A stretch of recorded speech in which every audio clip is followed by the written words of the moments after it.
Participation de la délégation sénégalaise aux réunions de printemps 2024 du FMI et de la Banque mondiale 1.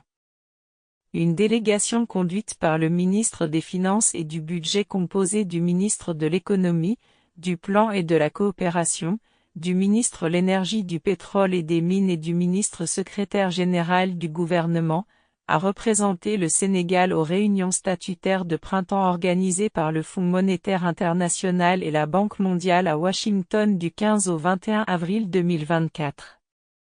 2. Ces réunions regroupent les investisseurs privés et l'ensemble des organisations agissant dans le domaine du développement et de la coopération économique et financière. La délégation sénégalaise a rencontré les autorités de la Banque mondiale, du FMI, de la Société financière internationale et de l'Agence multilatérale de garantie des investissements. 3.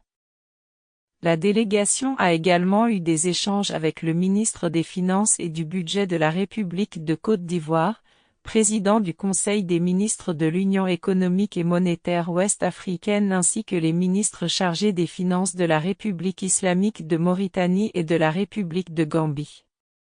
4. Par ailleurs, la délégation a été reçue par le département du Trésor et le département d'État américain, le Millennium Challenge Corporation, l'Agence américaine de financement pour le développement international, le ministre britannique chargé du développement international, le Trésor français et l'Agence japonaise de coopération internationale. Elle a également eu une prise de contact avec la Banque africaine de développement, la Banque ouest-africaine de développement et la Banque européenne pour la reconstruction et le développement. 5. Au cours de ces différentes rencontres, la délégation a souligné l'engagement du gouvernement sénégalais d'asseoir une nouvelle dynamique axée sur l'éthique, la bonne gouvernance, la lutte contre la corruption, la justice et la transparence dans la gestion publique. Ces valeurs fondamentales constituant des prérequis pour toute action de développement. 6. La délégation a réaffirmé la détermination du gouvernement à mettre en œuvre des politiques publiques fondées sur la souveraineté économique qui ne devraient pas s'entendre comme une entrave au partenariat, mais comme un choix de préserver les intérêts économiques du peuple, dans le respect des engagements internationaux du Sénégal. 7. Elle a souligné la volonté des autorités d'agir et de matérialiser les espoirs du peuple afin que le Sénégal demeure le porte-étendard de la stabilité et de la paix en Afrique, un pays attractif pour les investissements privés porteurs de richesses partagées et d'emplois pour les jeunes à la faveur du dividende démocratique. 8. La délégation a également rappelé la volonté du gouvernement de compter d'abord sur ses propres moyens, à travers la mobilisation des recettes budgétaires couplées à la réduction du train de vie de l'État pour mettre en œuvre son programme de développement. Le recours au financement se fera de manière responsable et optimale.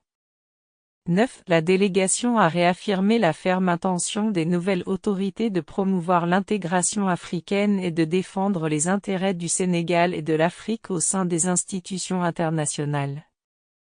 Elle a marqué la disponibilité de l'État du Sénégal à jouer un rôle important dans la réalisation des aspirations de l'Afrique, maîtresse de sa souveraineté alimentaire et industrielle, avec un accès aux services sociaux de base pour ses populations. 10. Les partenaires rencontrés ont accueilli avec satisfaction les messages transmis par la délégation.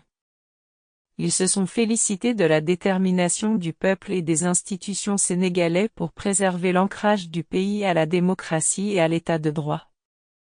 Ils ont affirmé leur engagement à renforcer leurs relations avec le Sénégal, dans le cadre des orientations pertinentes de bonne gouvernance des affaires publiques définies par les nouvelles autorités. Washington D. C. le 21 avril 2024.